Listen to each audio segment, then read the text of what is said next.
Hello everyone, Larry Satchwell here. Valentine's Day is fast approaching, and I'm going to make my honey one of those little propagating stations.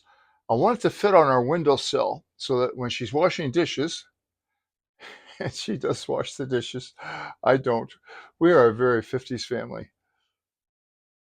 I'd like her to have some flowers in front of her. So I'm going to make one of those little stations.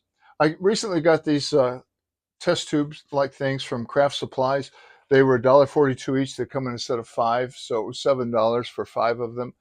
And they had free shipping, so I got several things with them though. But today I'm going to concentrate on this. I'm going to make three, put three of these in here, and just going to be a simple little rectangle, three holes in it, and then we'll put the cuttings of the flowers in it.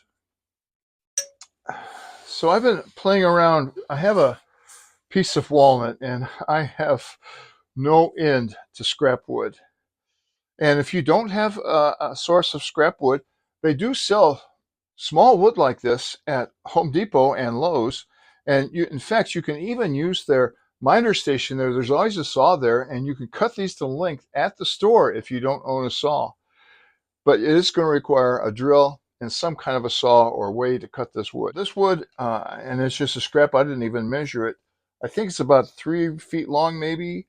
It looks like it's 1 3/4 inches wide, and it's about a 1/2 inch thick. So I've been playing with the spacing here. I need, since it's a 1/2 inch thick, I need to allow space for the end. And I think I'd like to put these on, I had it figured out here at one time,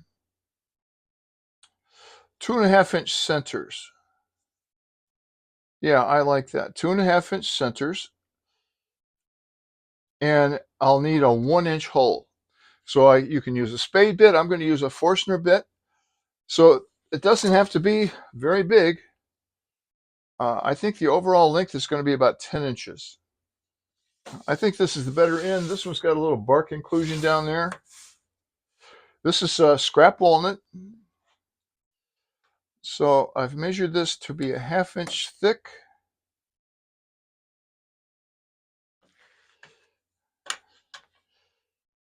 And I'll need two of these 10 inches in length.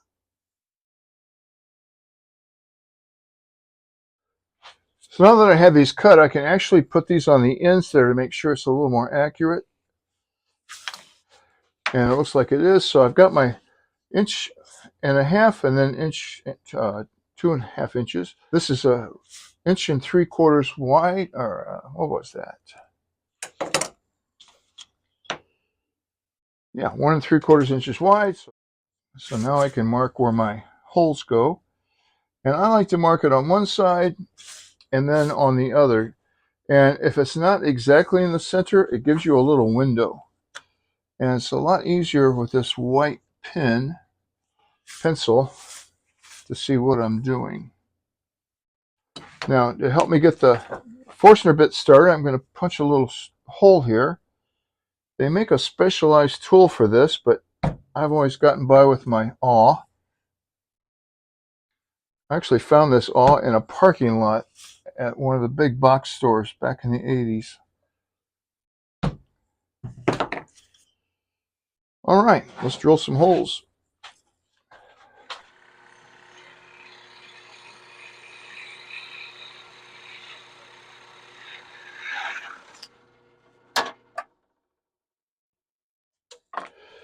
I'm going to use these little Miller dolls to put this together, to hold it together.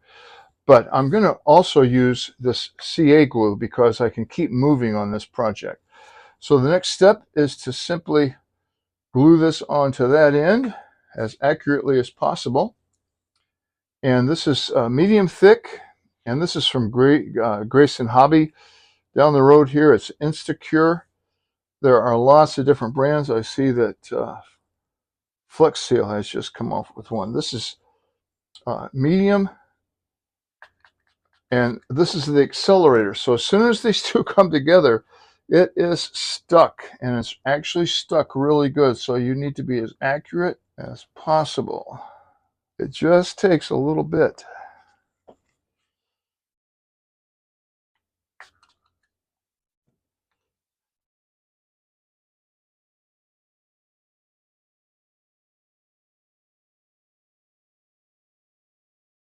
So see, it's glued.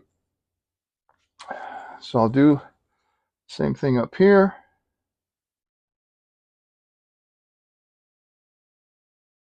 You gotta do both sides at the same time.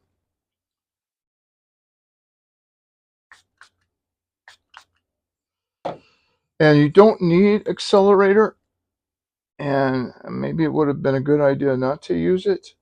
I think I've got that side.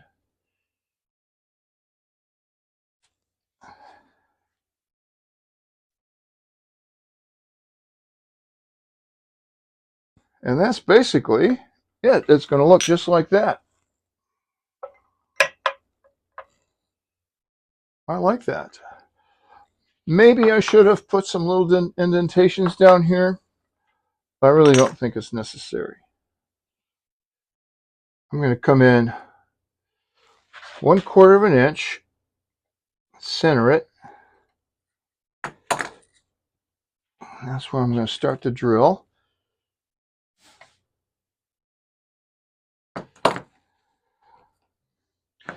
Now these are birch dowels. They do make walnut dowels. They have gotten really expensive, like $45 a bag. Incredible. Now I'm going to freehand this and just try to get it as square as I possibly can.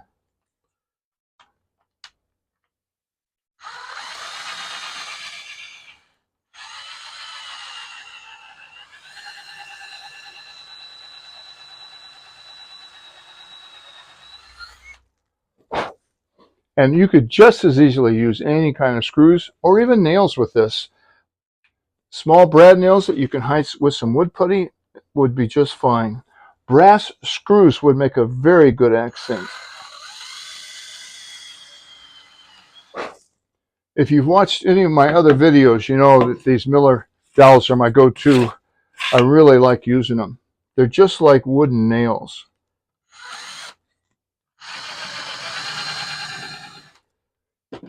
And they make 3 sizes. This is the smallest size. Now, this walnut is kind of porous wood, so I wouldn't be surprised if some of the glue leaks out here in the pores. I don't want to get too much glue on here on the wood itself. I'm going to put boiled linseed oil on this. It'll bring out the grain. Just takes a drop of glue in each one.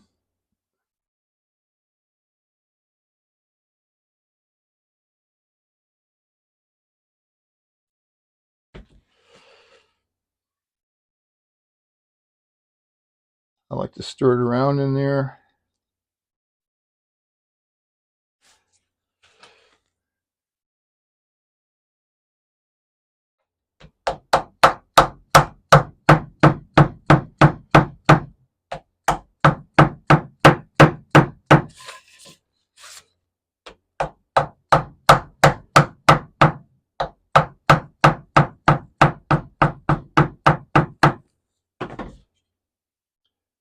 Now, a little glue coming out there. Not bad. So I've gone ahead and set everything up exactly like I did on the top. I did go ahead and sand those off.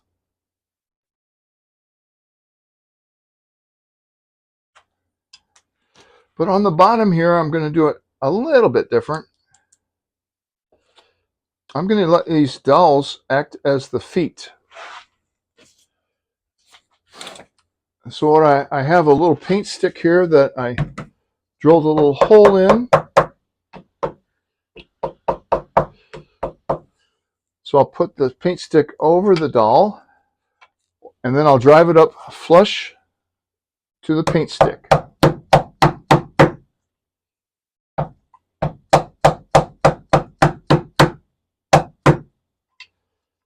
And hopefully, when I flip it over, it doesn't rock too bad.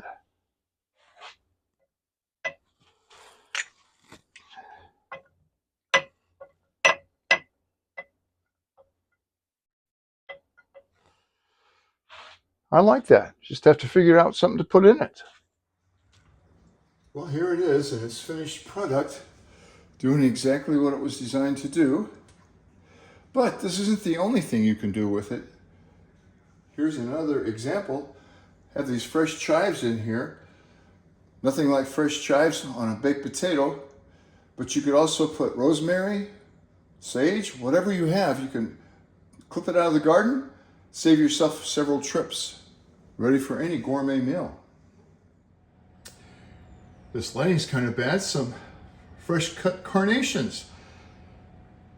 We have daffodils blooming. I love it. Those look great. Or we could put the carnations and the daffodils in there. Well, I know I'm probably going to get blasted for admitting that I never do the dishes. But who knows? This might be just the incentive I need. I doubt it. Thanks for watching. Don't blast me too hard.